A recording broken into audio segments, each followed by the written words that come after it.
Vamos, a partir de agora, ouvir o antigo Ministro do Ambiente e da Ação Climática, convidado desta noite informativa, João Pedro Matos Fernandes. Bem-vindo ao Porto Canal. E vamos começar com o Metro do Porto e a visão que temos neste momento da nova ponte sobre o Douro, até porque ela é determinante para a expansão deste projeto. O senhor esteve e muito envolvido no concurso, chegou a dizer que foi o mais desafiante concurso de pontes que houve no mundo. E eu quero perceber hoje, quando houve os nomes que estão a concurso para a nova ponte, qual é o que mais gosta? Eu direi que o nome dos 5 que estão a concurso, e com franqueza, acho que a escolha não é difícil, porque eu acho que podia haver muito mais nomes e muito mais interessantes do que estão a concurso. Dou só 2, a Agostina Bessa Luís e a Sofia.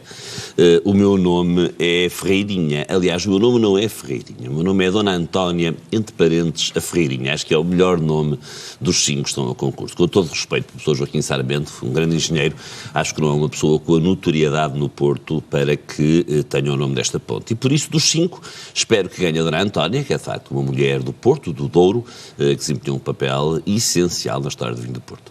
Ora, como é que acompanhou todo este processo de dar nome, tornar mais visível, no fundo, este projeto que tem estado envolvido em polémica? O senhor acompanhou, foi também alvo de algumas das críticas, nomeadamente de moradores e de pessoas que se queixam quer do projeto, quer daquilo que vai ser a construção de uma ponte. Sobre a ponte, que é mais importante que o nome.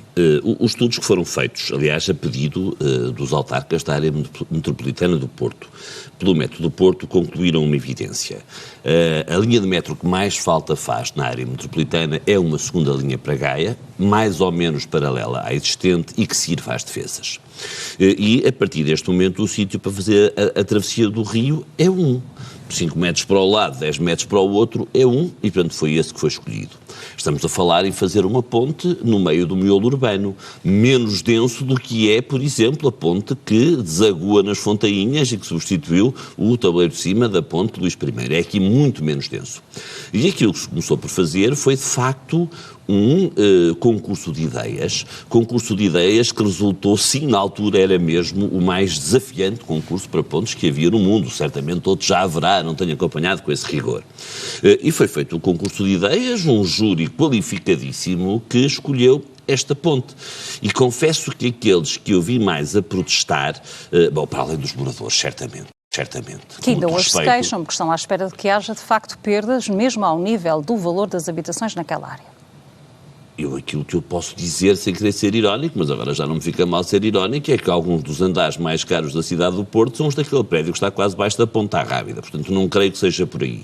Agora, há uma coisa que eu sei, é que este é o tabuleiro à cota mais alta e, portanto, mais longe das casas em cima das quais passa, é um facto que passa, e repito eu, para além das críticas dos moradores, que muito estimo, e que percebo, e que entendo, aquilo que eu vi a discutir, sobretudo em canais como a Porto Canal, foram pessoas a dizer ninguém pensou nas coisas e fizeram isto à pressa, o que é, no mínimo, uma mentira vergonhosa, porque foi mesmo muito pensado, e outros que até perderam o concurso para a ponte e que vieram com vistas ofendidas fazer de conta que não tinha nada a ver com aquilo e dizer que o projeto não era o melhor. Foi tudo transparente, é isso que está a dizer? O projeto foi completamente transparente, discutido com as 2 autarquias, a escolha foi uma escolha anónima, eu soube quem tinha ganho à frente dos jornalistas, quando o Presidente do Metro do Porto tirou o envelope a dizer quem era, e portanto foi mesmo um processo muito negociado, muito falado, muito ponderado. Acho que é inimaginável fazer uma nova travessia entre o Porto e Gaia à cota alta que não discute, que não promova a discussão, que não haja opiniões divergentes. É muito natural que assim seja. E parece-lhe que a Metro do Porto esteve bem nas sessões de esclarecimento que promoveu junto da população? Não os acompanhei de perto, não sei dizer isso, se vi mas era por acaso importante para um projeto como este, na implantação, onde está, com as populações que envolve? Vamos lá ver. A população que envolve é muito mais que aquela que é impactada diretamente por ter ali um tabuleiro de uma ponte que vai ver que vai ser belíssima e que se inscreve mesmo na extraordinária tradição das pontes sobre o Douro, muito particularmente, enfim, todas elas com tabuleiros à cota alta. É sempre um exercício de engenharia extraordinariamente complexo e portanto, a ponte que vai ser feita é uma ponte magnífica. Aliás, eu direi que sobre isso nunca houve opiniões divergentes.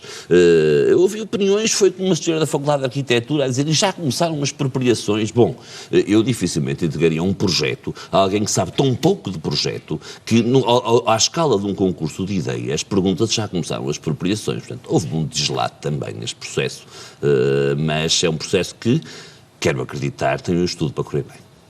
Vamos olhar então para esse futuro, porque o futuro, no caso da expansão do metro, é já ali, e no caso da ponte, estamos a falar de uma obra que tem de estar pronta em 2026, porque há dinheiro que Portugal não quer perder. O senhor está convencido de que, de facto, não vamos desperdiçar dinheiro do PRR nesta grande obra?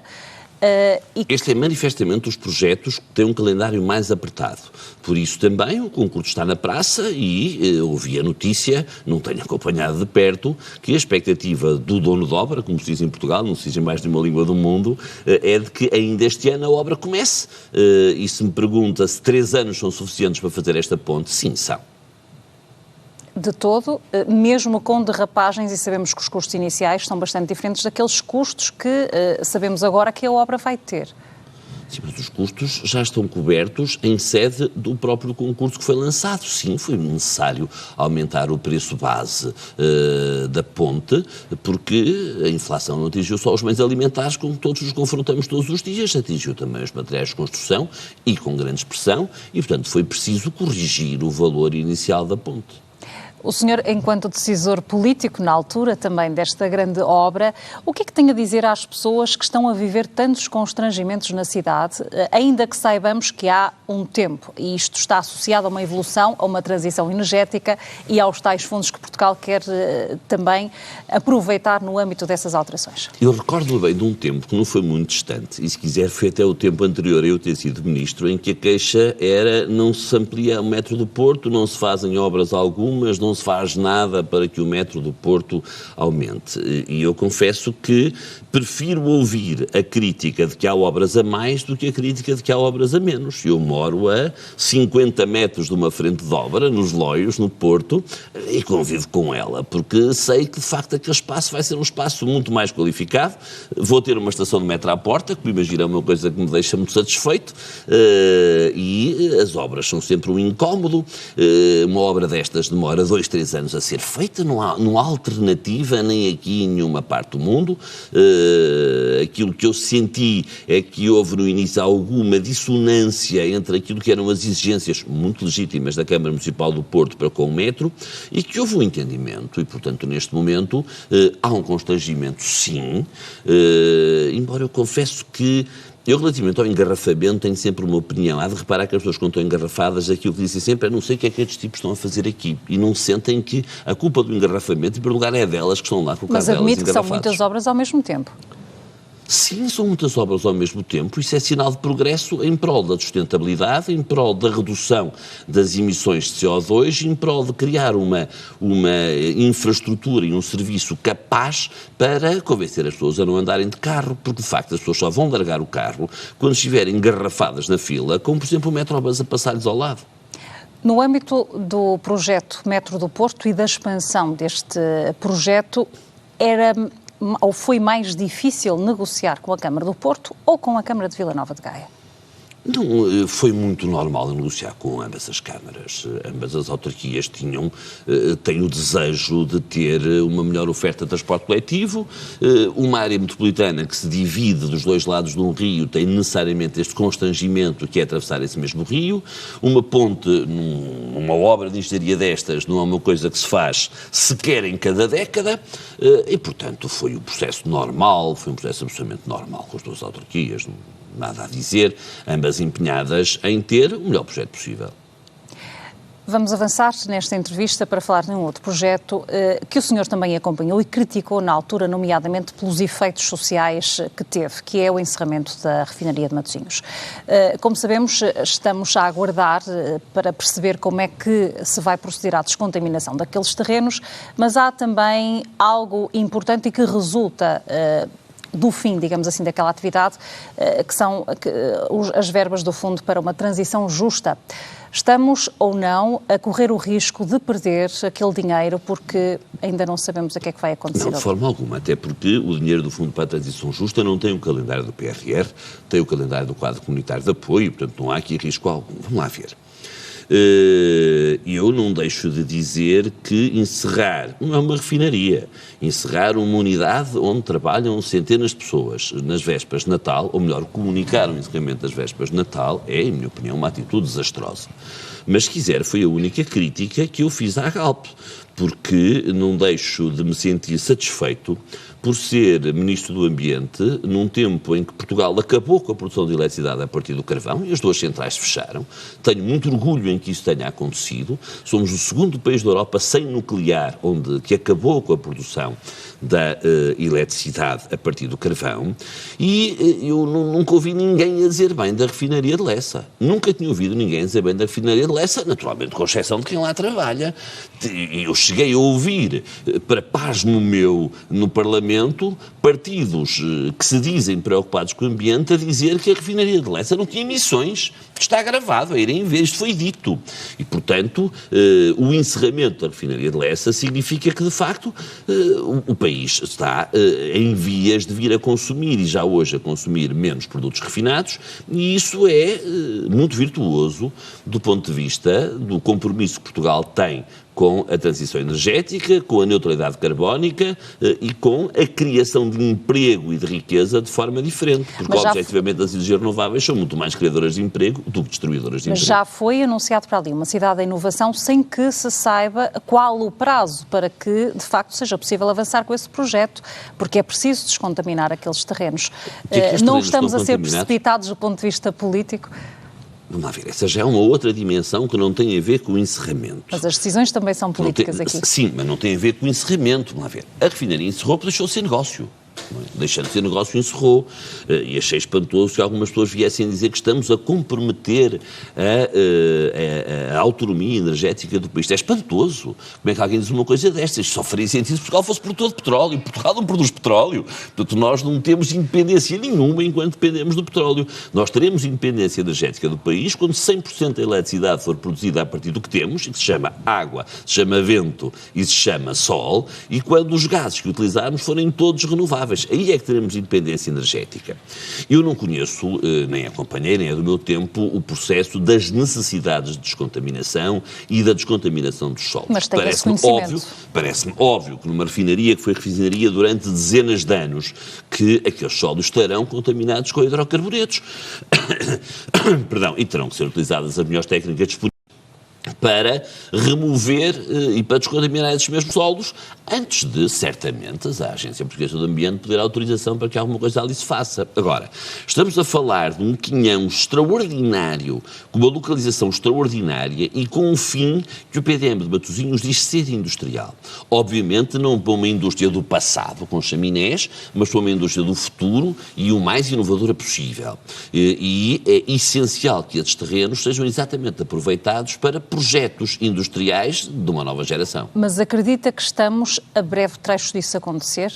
Eu não sei dar essa resposta porque desconheço. Mas será pouco engenheiro só posso dizer, eu como engenheiro só posso, como cidadão exprimo um desejo que sim, que seja o mais depressa possível, que alguns centros de saber para ali até sejam relocalizados. Como engenheiro não sei qual é o grau de contaminação que aqueles solos têm. Há uma coisa que eu sei, nada poderá ser feito enquanto não houver essa garantia de segurança e de saúde pública. Da parte da Câmara de Matosinhos, também está convencido de que tem sido feito o acompanhamento necessário a tudo o que aconteceu, quer do ponto de vista social, económico, quer do ponto de vista ambiental, já a pensar no futuro? Do ponto de vista social, a Câmara de Matosinhos teve aqui um papel inexcedível e melhor do que qualquer outra entidade, incluindo o próprio Governo, no acompanhamento social aos trabalhadores que o deixaram de ser na Petrogal. A parte ambiental, repito, não é do meu tempo, não tenho a mais pequena dúvida, a diligência que a Câmara de Matosinhos também estará a ter aqui. É do seu tempo o trabalho, e vamos agora falar de um outro tema, da administração dos portos do Douro, Leixões e Viana do Castelo. Tenho um conhecimento, aliás, muito próximo daquilo que aconteceu nos últimos anos. Aliás, João Neves, como sabemos, assumiu recentemente a presidência da APDL, substituiu também o engenheiro civil Nuno Araújo, que quis sair, mas que, de facto, foi abraçar, assim, um novo desafio profissional. Na altura, o nome para a APDL foi sugerido ao atual Ministro das Infraestruturas, João Galamba, por si. O que é que de facto aconteceu neste processo e de quem é esta escolha no nome de João Neves? A escolha é, obviamente, do Ministro que o nomeia, que é o João Galamba. Que eu falei com o João a pedido dele, no sentido de perguntar uma sugestão do nome, eu sugeri o João Pedro Neves, conheço muito bem. Quando eu fui Presidente do Porto de Leixões, ele era chefe de divisão de obras, é um grande engenheiro, um grande portuário. Ouvi umas notícias dizer que eu tinha levado para Moçambique, é falso, ele foi para Moçambique quando ele lá estava, mas até foi para um porto concorrente. Se quiser, eu sou responsável por ele ter regressado de Moçambique e não de ter ido. Porque, sabendo, por razões pessoais, de ele achar que estava a fechar o seu ciclo em Moçambique, tutelando eu a empresa das águas, enfim, do Grupo Águas Portugal, desafiei para o administrador das Águas Portugal, em diversas empresas, a última das quais, de uma grande missão de sacrifício, o Porto Canal noticiou, houve alguns problemas de gestão nas águas do Alto Minho, problemas complexos de faturação, que deixaram as pessoas muito aborrecidas e com razão, e ele, numa missão de grande sacrifício, esteve ali e conseguiu pôr a empresa de pé.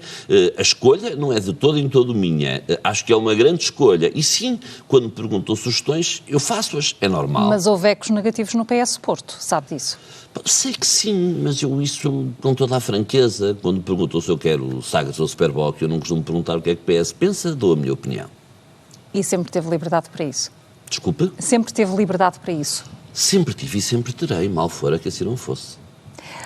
João Pedro Matos Fernandes, vamos também falar nesta entrevista sobre as metas que Portugal tem no âmbito da transição energética, da descarbonização, o tal plano de décadas próximas, até sermos dos primeiros países a cumprir, de facto, aquilo que está estabelecido, mas recentemente o Governo até traçou objetivos de conseguir chegar a essa meta bem mais cedo. Uhum.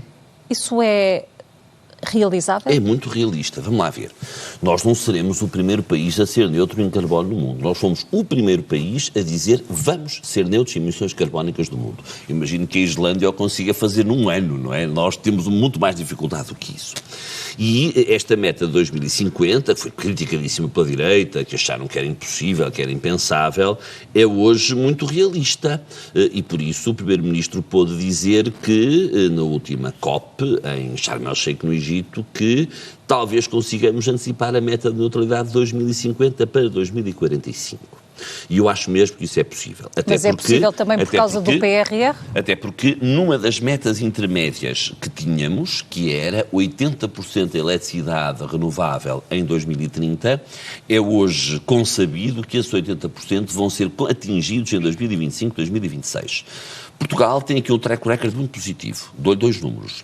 Entre 2005 e 2020 tínhamos que reduzir as nossas emissões entre 18% e 23% e reduzimos-las em 33%. Durante o tempo em que estive essa responsabilidade política, nós reduzimos as emissões ao ano, em 2 anos, e que até crescemos mais que a média da zona euro, reduzimos as emissões 3 vezes mais do que aquilo que se foi reduzido da zona euro. Ou seja, fizemos completamente o decoupling, a separação entre o que é o crescimento da economia e as emissões. E este é, de facto, se quiser, a grande reforma estrutural que eu acho que foi desenhada no meu tempo e sob a minha responsabilidade. E qual é a maior dificuldade ou o que é que pode pôr, eventualmente, em risco que isso não seja estabelecido? Eu acho que as maiores dificuldades são duas. Não digo que ponham em risco, mas as maiores dificuldades são duas. Uma é no setor da mobilidade, porque a tecnologia não chega. O investimento não chega. Isto é, tem de haver mudança de comportamento das pessoas. A outra é a seguinte, é que ser neutro em carbono não quer dizer emissões zero.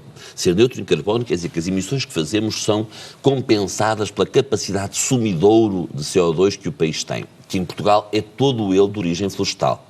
E se nós temos que reduzir, penso que os números são estes, de 85 megatoneladas de CO2 para 13 em termos de emissões, isto é mais fácil de conseguir do que aumentar a capacidade de sumidouro, que é só de 9 megatoneladas para 13. Parece só. Não, é mais difícil.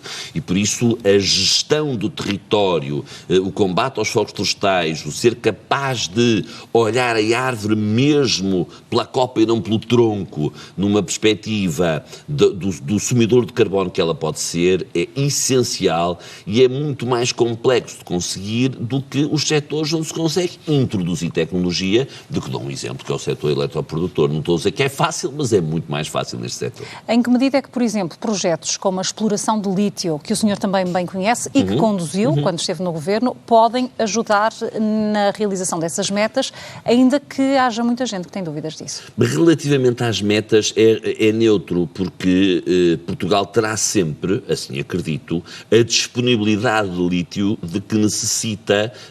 Portugal está a construir, enfim, não sei qual é o momento do processo, mas irá construir a primeira refinaria de lítio na Europa, promovida pela Galp e pela Northvolt, é público, em Setúbal. Vamos lá ver. No ambiente nunca se aplica o aforismo quem não vê não peca. Há transição energética sem baterias e sem lítio? Não há. Aqueles que dizem devemos ficar à procura da próxima tecnologia, em meu entender, cometem um disparate tremendo, porque à procura da próxima tecnologia andamos 40 anos e precisamos 40 anos a gasóleo e a gasolina. Eu sei bem quem está muito interessado em desespero pela próxima tecnologia. São as empresas do oil and gas que não querem fazer a transição. E por isso eu acho mesmo que o lítio deve ser explorado num país onde as garantias de controlo ambiental numa atividade que tem impactos ambientais negativos, é inevitável, devem ser feitas, repito, a exploração de lítio deve ser feita não no Congo, não na Bolívia, mas em países como Portugal, onde a garantia da proteção dos recursos humanos e a proteção dos recursos naturais é maior.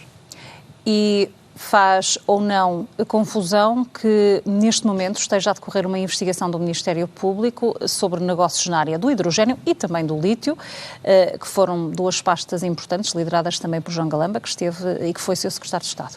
Lideradas por mim, eu não faço a mais pequena ideia, eu só sei o que a Sandra Felgueiras disse na televisão. Até há um terceiro, mas já não sei quais são os inquéritos de crime que a Sandra Felgueiras diz que correm contra mim. Eu nunca fui contactado por ninguém relativamente a nenhum deles.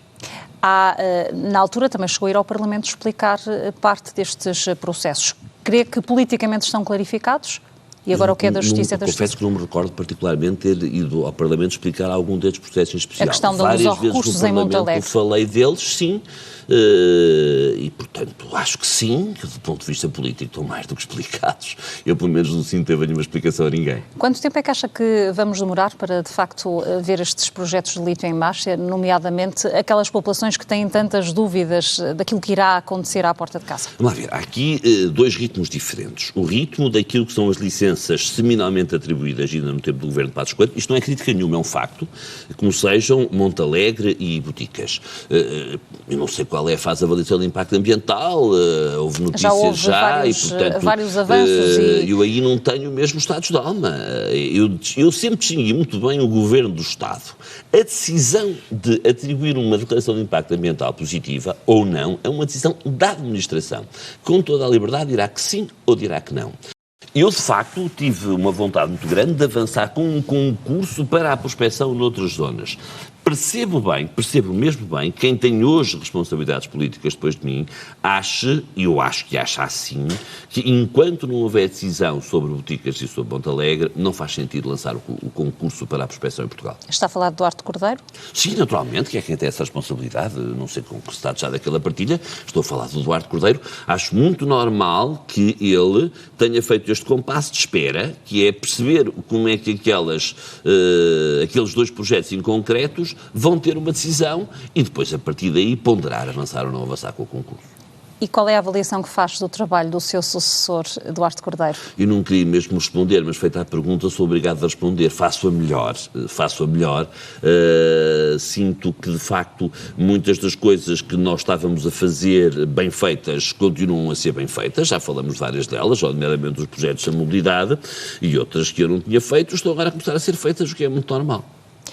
Matos Fernandes sai do governo na altura por decisão própria, não querendo por isso prosseguir, até para o novo elenco governativo que António Costa fez.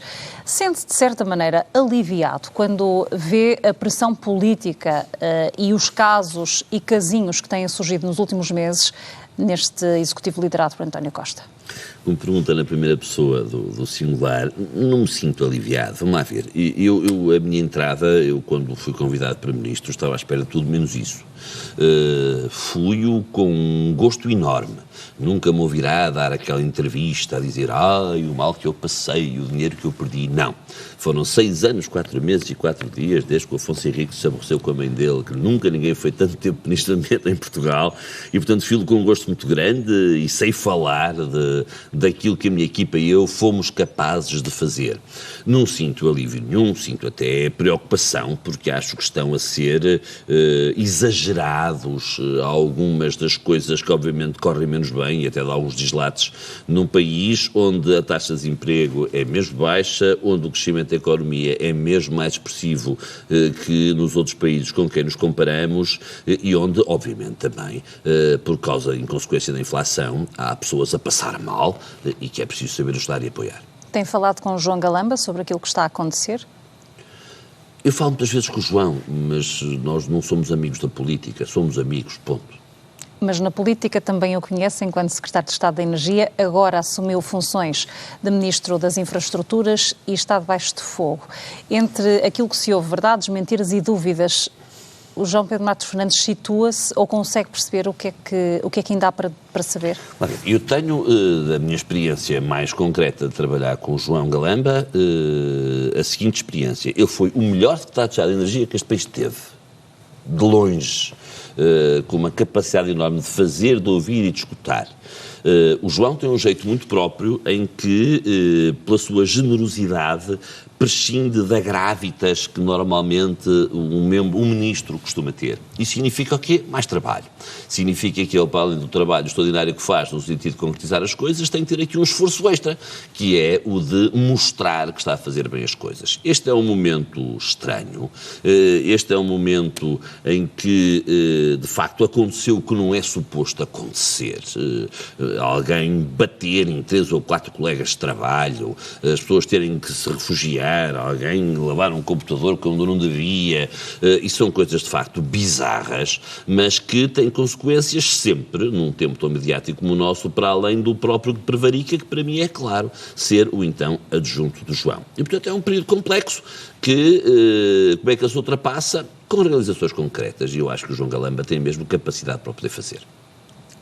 António Costa, ao manter João Galamba no governo, também assumiu total de responsabilidade. Isso significa que, se alguma coisa acontecer, todo o governo está em causa, ou seja, pode dar-se motivo de o Presidente da República ter razões para dissolver o Parlamento? Vamos lá ver, como sabe, as razões que o Presidente da República tem que ter nunca serão muito escrutinadas, nem tem que o ser. De facto, o Presidente da República tem essa liberdade. Eu acho que a partir do momento em que aparece um Presidente da República a dizer de forma não oficial, mas muito oficiosa, que quer que o Ministro saia, mal fora o Primeiro-Ministro que se ponha nas mãos de um Presidente da República por uma coisa dessas. A Constituição é clara relativamente a quem nomeia o Governo. E, portanto, eu acho que há pressões que não fazem qualquer sentido. O Sr. Primeiro-Ministro tomou a decisão que achou ser a melhor decisão, que foi a de manter o João Galamba como Ministro. Eu acho que o Primeiro-Ministro tem a consciência clara da capacidade que o João já demonstrou e dos projetos que tem para fazer melhor no tempo mais próximo. Ou seja, este governo do Partido Socialista está em condições para se manter em funções à vontade nesta legislatura? Vamos lá ver.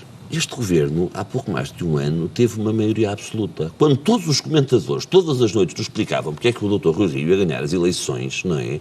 E porque aquilo que eu sinto relativamente aos comentadores televisivos são, de facto, gente que sabe muito, mas não percebe nada.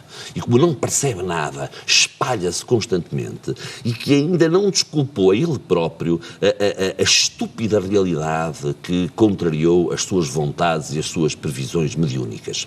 E, portanto, são estes que continuam, de facto, a batalhar da mesma forma para mostrar que terão tido razão antes do tempo. Quem decide, de facto, ouça, há governos bons e há governos maus. Sempre houve governos bons e houve governos maus. Não é pelos governos serem melhores ou piores que deixam de ser governos. Já tivemos que gramar com governos muito maus até ao final de legislaturas. E, portanto, houve uma decisão soberana de quem, de facto, decide a democracia, que é o povo. E não vejo qualquer razão, passado um ano, um pouco mais de um ano, para que haja uma mudança que leve à queda deste governo. Mas não o assusta o facto deste governo, que foi eleito com maioria absoluta, estar a perder a confiança do eleitorado? Pois, assustar não me assusta, se com franqueza, assustar não me assusta. Eu acho que... Eu estou sinceramente convencido que se houvesse eleições agora o Partido Socialista as ganhava. Muito provavelmente sem maioria absoluta, ou certamente sem maioria absoluta, mas que o Partido Socialista as ganhava. Portanto, não vejo qual é a vantagem de facto de poder haver eleições, nem por esse motivo. E António Costa tem-se mostrado um bom líder para gerir estas crises? António Costa tem de facto apresentado belíssimos resultados. Vamos lá ver.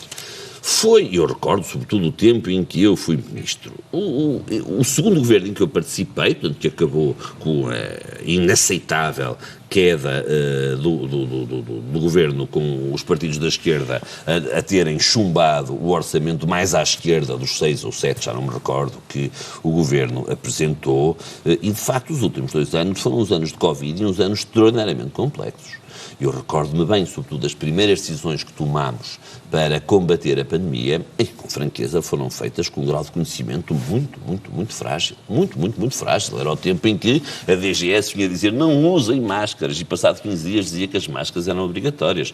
Se me pergunta qual foi a decisão mais pesada que eu tomei enquanto ministro, foi mesmo a decisão do encerramento das escolas, com um apoio popular enorme, esmagador. Aliás, o apoio popular pressionou o poder político. O apoio popular esmagador. Eu tenho ainda hoje imensas dúvidas se decidi bem. Eu, enfim, o coletivo a que eu pertenci, decidimos bem e quais são as consequências que isso pode ter trazido no ano escolar, que acabaram até por ser 2 anos escolares. E, portanto, foram tempos, António Costa foi primeiro-ministro em tempos impensáveis, de uma pandemia que ninguém conseguiu imaginar e de uma guerra na Europa que, a última que tivemos, também não foi há tanto tempo como isso, foi nos Balcãs, mas que nenhum de nós imaginou que iria ter, quer dizer, as vontades imperialistas do Sr. Putin, de facto, não quadram no desenho que um governo faz relativamente àquilo que é o seu futuro enquanto governo. Mas tem havido, para este Partido Socialista que está a governar e que está em maioria no Parlamento, dificuldades em reformar. Ainda há dias ouvimos Cavaco Silva fazer críticas muito severas a esta governação de António Costa. É natural que um militante do PSD que quer que o PSD volte para o poder faça essas mesmas críticas. Repare, eu não sou isento no juízo que me faz. Eu ainda me sinto, embora não esteja a ser julgado, ainda me sinto a ser julgado. E tenho até algumas dúvidas sobre aqueles que saíram quando eu saí e que se transformaram rapidamente em juízes, porque essa é também a forma de facto, deixarem de ser julgados e deixarem de fazer perguntas sobre aquilo que eles próprios fizeram quando lá estiveram. E por isso eu, de facto, não pretendo ser analista imparcial de coisa alguma, não acho que sei tudo e, portanto, não dou para comentador. Este governo viveu tempos, o período de António Costa viveu tempos extraordinariamente complexos enquanto primeiro-ministro. A prova que lhes deu uma boa resposta foi que ganhou as eleições com a maioria absoluta. Que os indicadores económicos neste momento no país, onde há muita gente a passar mal por causa da inflação, repito, são indicadores muito positivos, são, e eu não vejo razão alguma para que se contrarie a vontade do povo e, por um capricho, passado um ano, pouco mais de um ano, se proceda à dissolução do Parlamento. Está neste momento afastado da política, como sabemos. É um ponto final ou foi apenas um ponto e vírgula? Vamos lá ver. Eu não tenho nenhum projeto político. Eu não tenho nenhum projeto político. Eu também não o tinha na véspera em que me convidaram para Ministro do Ambiente. Mas eu não tenho, de facto, um projeto político. E, se quiser, o que me fez querer deixar de ser Ministro do Ambiente foi exatamente a total ausência de ambição política.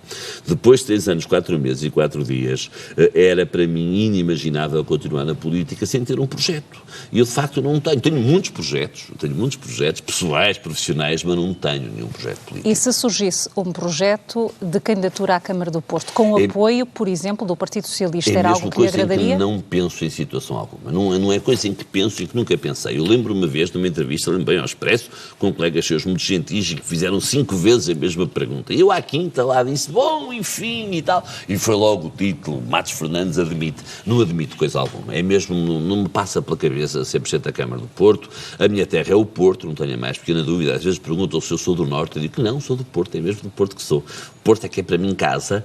Gosto imenso do Porto. Espero que o Porto que tenha sempre um ótimo Presidente de Câmara. Houve tempos em que o teve, manifesto. Mas o PS gostaria de voltar a liderar a Câmara. Houve tempo em que o não teve, com o Rui Rio, mas espero que o tenha sempre. Eu não estou nessa corrida. Mas é mesmo um afastamento total dessa possibilidade? Não estou nessa corrida. Ouça, a minha entrada na política foi uma entrada circunstancial. Nunca me ouvirá dizer, como o professor Cavaco Silva, que é a pessoa que mais tempo teve na política, dizer que não é político. Isso eu não digo, não sou hipócrita. Tenho bem consciência de que desempenhei funções políticas durante um período de tempo, que já disse várias vezes qual é, e não vou repetir que não vale a pena. Neste momento sou professor, neste momento sou consultor, neste momento sou administrador de um grupo de empresas na Bairrada, de que muito me orgulho. É esse o meu projeto profissional e que me preenche perfeitamente. Um projeto autárquico? É uma rejeição muito completa? Não tenho nenhum projeto autárquico, sinceramente. Sou filho de um ex-Presidente da Câmara, a minha mãe fez parte de uma das primeiras mulheres que foi Presidente da Câmara deste país. Sou parecido com ela em muitas coisas, nisso acho que não.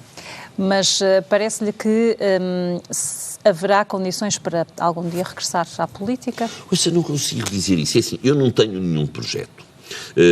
Não lhe vou dizer que se um dia for convidado para alguma coisa não venha a aceitar, mas não imagino para quê, e acho que já ninguém me vai convidar para nada, com franqueza, que não vou para novo. Ser candidato a uma Câmara não é ser convidado, é sujeitar-se e bem, naturalmente, sujeitar-se à vontade popular e, portanto, ter um grau de vontade que não permite ter hesitações. Eu acho que quando se vai para um lugar de nomeação, e ser ministro é um lugar de nomeação, podemos pensar, se eu me der mal, se eu não gostar, se eu achar que estou a fazer um mau trabalho, daqui a 2 anos vou-me embora e não venho mal ao mundo. Ser Presidente de Câmara, não. Obriga a um compromisso muito maior, porque é um compromisso direto com as pessoas, direto com os cidadãos. E eu, sinceramente, não sinto esse apelo. E Rui Moreira faz um bom trabalho na Câmara do Porto? Eu sou, de facto, um apreciador daquilo que o Rui Moreira tem feito, da forma como ele conseguiu, por exemplo, junto ao Governo, alguns investimentos relevantíssimos para a cidade do Porto. Dou o exemplo do método que já falámos, da forma como ele conseguiu resolver o problema do bolhão, que era um problema que parecia que nunca seria resolvido, da forma como ele, paulatinamente, foi investindo no espaço público, valorizando o papel cultural que a cidade tem de ter, e não é só porque antes dele nada foi feito que ele parece que fez bem, não, fez mesmo bem. E, portanto, há aqui um conjunto de coisas que eu acho que, nas quais o Rui Moreira foi certamente um belíssimo Presidente da Câmara do Porto e ficará na história do Porto como alguém que foi um muito bom Presidente de Câmara. Então, deixe-me fazer-lhe a pergunta de uma outra forma, para tentar perceber, nessa sua ligação ao Porto, à cidade, e tendo acompanhado todo este percurso político do Rui Moreira, um independente, que perfil tem de ter o próximo Presidente da Câmara do Porto? Uma vez mais, sou parcial. Eu espero bem que o Presidente da Câmara do Porto seja o candidato que o Partido Socialista quiser que o seja. É nele que eu votarei certamente. Não sou independente aqui, não quer dizer que os meus votores não tenham as minhas opiniões, tê-las certamente, mas espero que o Partido Socialista apresente uma candidatura ganhadora, uma candidatura que pode ter mais hipóteses de ser ganhadora, a partir do momento em que poderá aparecer alguém do movimento do Dr. Rui Moreira, o que parece muito normal, alguém do PSD, alguém da Iniciativa Liberal e alguém do Chega. E dentro do Partido Socialista, vê neste momento alguém com essas condições? Eduardo Pinheiro não descarta, por exemplo, essa possibilidade, o atual secretário de Estado. Enfim, eu disse o nome do Eduardo Pinheiro, não serei eu nunca ninguém para o declinar. Eu acho que o Eduardo Pinheiro e Manuel Pizarro são, por exemplo, dois belíssimos candidatos do PS à Câmara do Porto, darão quer um, quer outro, belíssimos presidentes da Câmara do Porto. João Pedro Matos Fernandes, muito obrigada por ter estado connosco no Porto Canal.